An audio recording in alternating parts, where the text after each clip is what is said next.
Hello and welcome to When I Stop Fighting, the podcast, where we talk about the fight or fights that so many of us engage in this lifetime, as well as ways to help alleviate those fights.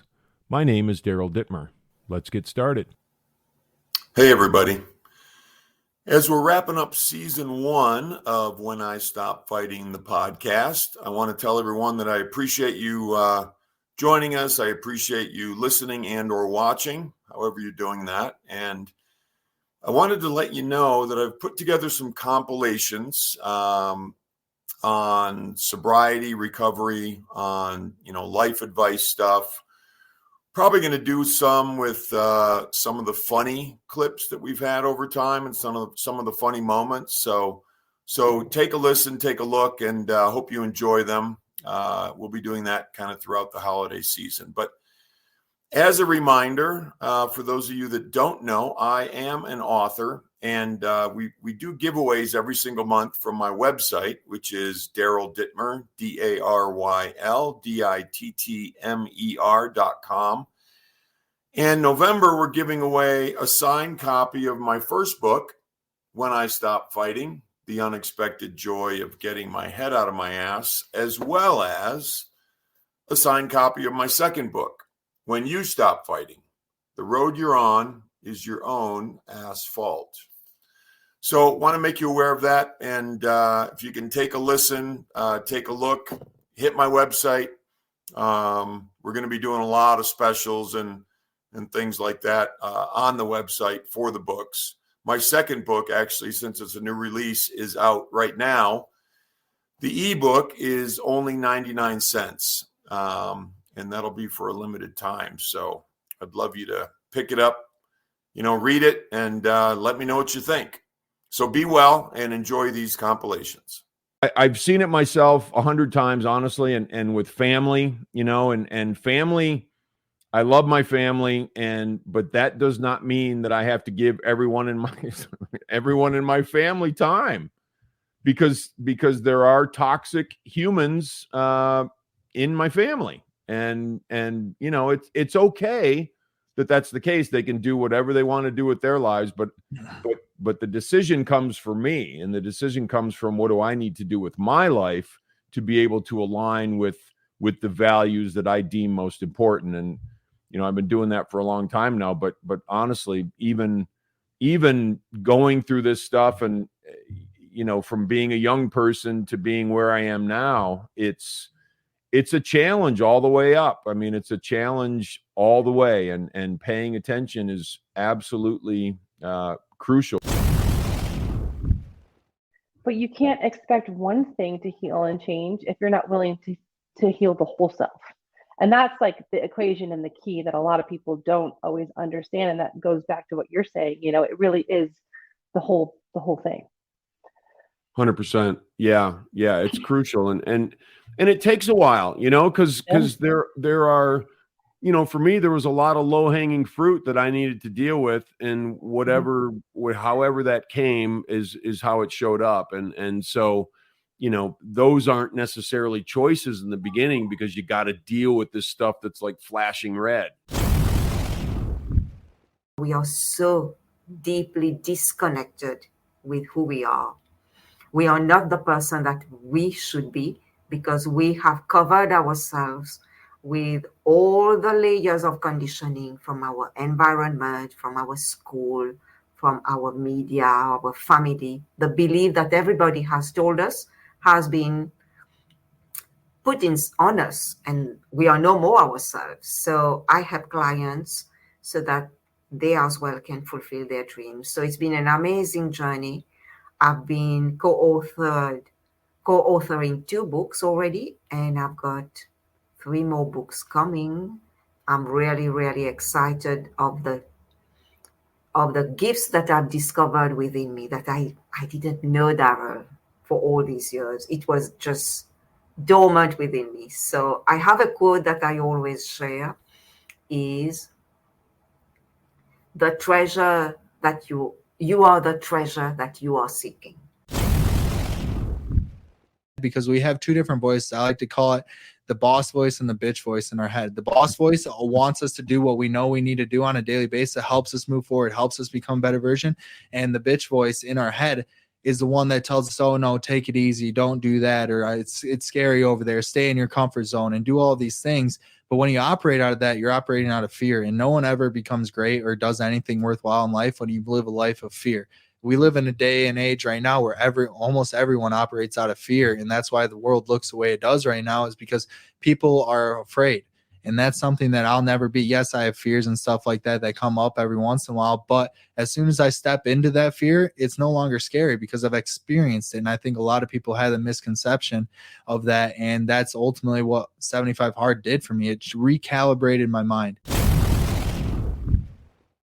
You know, you got to take accountability, and that's another thing that we kind of shy away from in life. We don't take accountability for our own actions. And so when you begin taking accountability for the things that you and done, the people that you and hurt, you know, the misstep that you and took, you say, you know what, this ain't nobody's fault but mine. And so once you start taking accountability for that, then you begin to grow, and now you can become your natural self, because everybody always say, well, I'm real to myself. But at the same time, how can you be real to yourself when you lying to yourself? My story of, and I'll keep this as brief as I can, but I was told by a mentor of mine, you know, a long, long time ago, as I was wrestling and fighting and, you know, trying to change things and, you know, trying to just make things be different and holding on for dear life and all that kind of stuff. And he said, Daryl, when you stop fighting, the fighting stops. And I was like, oh, damn. Does that mean, what is that? What does that mean? But I've been working on that problem, you know, quote unquote problem. I've been working on that equation ever since. This is going to come off really probably weird at first. There's a little practice that I do sometimes called the butthole. Now, not as anal as it sounds. It's just like when I find myself criticizing someone, I put a but there. Like that person's cut me off in traffic. But haven't I ever made a mistake where I cut somebody off as well? That person gets too angry too quickly. But what if I had their backstory? Like, so I just use the but, and like, that's a rabbit hole right there. So I call it the rabbit butthole. But it's just basically like, and I have crazy ideas. It's basically just a thing I just go into. Like, I don't always do it perfectly, but when I catch myself criticizing someone, I'll try to put it back on myself. And then it gets back into that paradox thing where it's like, I don't know, something with exploring that loop just makes it, all of a sudden it just ends and it's okay. And I'm back to where I am and I'm just present. And it doesn't mean I have to believe it all, right? It just means take what you can use and leave the rest. And it's really cool to be able to draw from different philosophies, as opposed to, you know, here's your box of stuff when you're young. Here's what you're allowed to believe, you know, and then we unravel all that stuff, right, as time goes on. And that's our charge. You know, for me, that's my charge. And it sounds like that's your charge also. Yeah. You know, I mean, it's a way of life. And I mean, because the way, and you know, and we've talked a little bit on Twitter and maybe before the show about the counterintuitive stuff. What I was doing before wasn't working, right? So there has to be a change. So maybe, you know, that's why the stuff that works is counterintuitive to me. That's something that's been the greatest thing that I've applied to my life, is auditing who I'm giving my time to, because if those people aren't aligned with what you're currently trying to achieve or what you're working towards, then you need to really limit the time with those people, because they have a tremendous amount of power over you. And you may not think so, but I promise you, it is very, very true. It goes very far with that.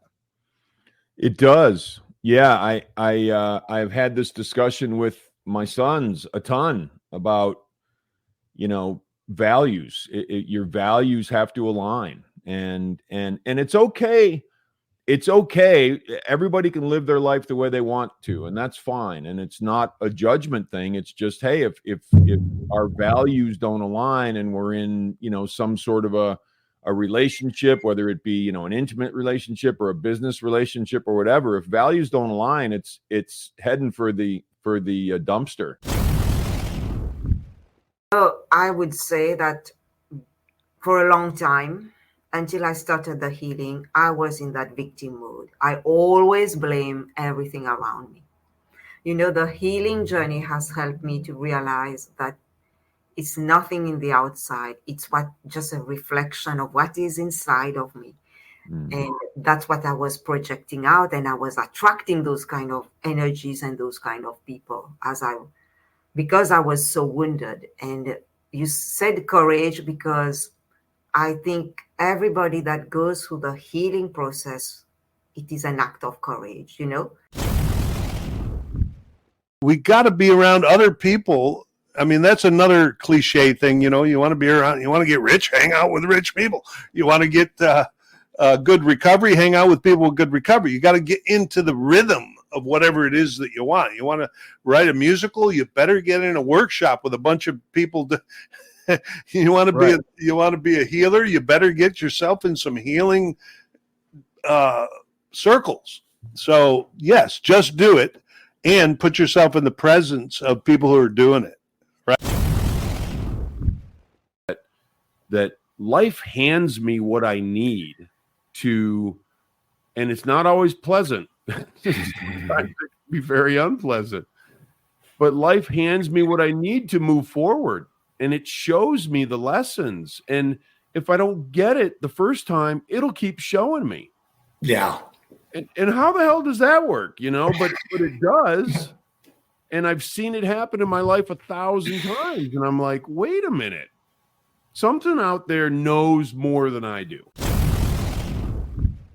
I always look at it like we're all just taking the journey. I've been doing it for a long time, but I look at life this way. I am in spiritual and emotional kindergarten until the day I die, and then we'll see what happens after that. I don't know.